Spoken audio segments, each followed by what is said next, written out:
Yo, so excited, man.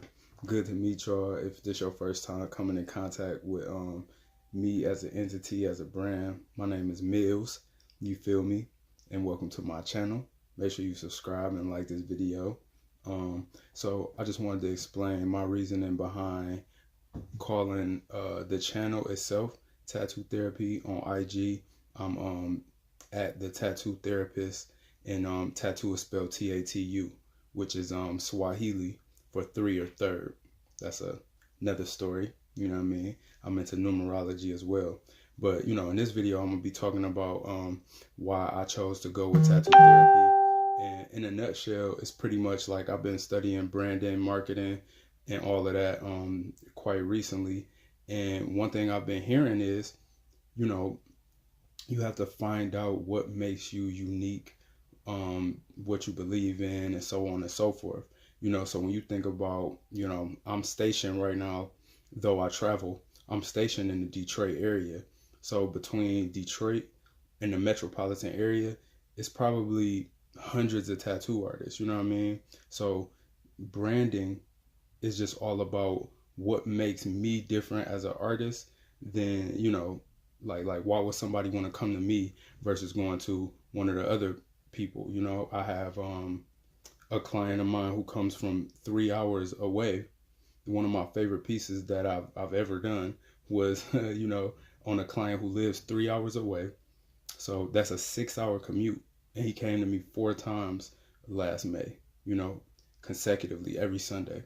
So that's because there's something about me specifically, just like there's something about every other artist that makes them appeal to their demographic. So, I chose tattoo therapy because one individual who I was, studying when I was looking into branding, and specifically my goal was to reach a more high price demographic. And he was saying to take basically your top 20%, like the clients who spend the most, tip the most, who you enjoy working with the most, come with the best concepts, and the easiest people to work with. And basically, do a quick study, write notes about each individual person.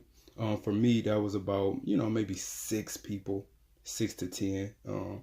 It's been a minute since I did that, but it wasn't that many people. So I was able to, just mentally and literally on paper take notes of certain things that were consistencies between all of them. And if someone were to ask why they admire my work or why they chose to go with me as an artist, what would they say?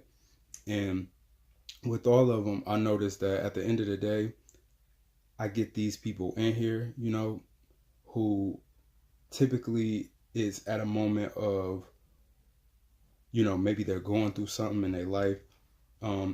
Maybe the tattoo itself is like a memorial piece. Maybe they've reached a certain milestone and it's more so celebratory. You know what I mean? Like there's an array of different things, but when they get in here, we having deep conversations, talking about our life experiences, and not just them, me as well. I'll get to talking about things that I've been through. They'll get to telling me things that they don't even tell their significant other, conversations that they haven't even had with other parties involved in what they're saying, So, and because, I'm such a big nerd when it comes to information, studying, history, metaphysics, anthropology, biology, all types of things, comedic science. There's if I had to list all of the random things that I study, it would be a long list. But just like any therapist, though they go to college and they study on a collegiate level and get certified, at the end of the day, the advice that they give you, what they tell you, is just it's just an educated guess based off of what their research has brought them to understand, and I feel like in my community, at least the people that I deal with, there aren't many people who understand from the perspective of, if you've grown up rather sheltered, and have lived a certain lifestyle, you can't necessarily understand that person from the other side of the tracks like someone who is from the other side of the tracks. You understand? So, and even with that, the things that I study, not to say that it's not studied among the other therapists and psycho analysis. I don't know, but not to say they don't study them, but most people don't dive deeper than what their professors tell them. So they have a very biased, sometimes one-sided understanding of psychology, and even there's a lot, so yeah, man, I get my clients in here, and it's bigger than just them having an admiration for the type of artwork that I do and the type of individual that I am. It's also the fact that they can come here and give me a very vague concept, and because of all of the things that I study, the imagery that I'm able to suggest, and the way that I'm able to kind of make them understand a little bit more about themselves. Because we don't even look, people will be like, oh, I got this tattoo for no reason. It's just a little butterfly and a flower. But to me, if you're a person who likes to get floral tattoos, butterflies and things like that, you're into beautiful things. You know what I mean? It's because you're into beauty, you're into nature, and you have a connection with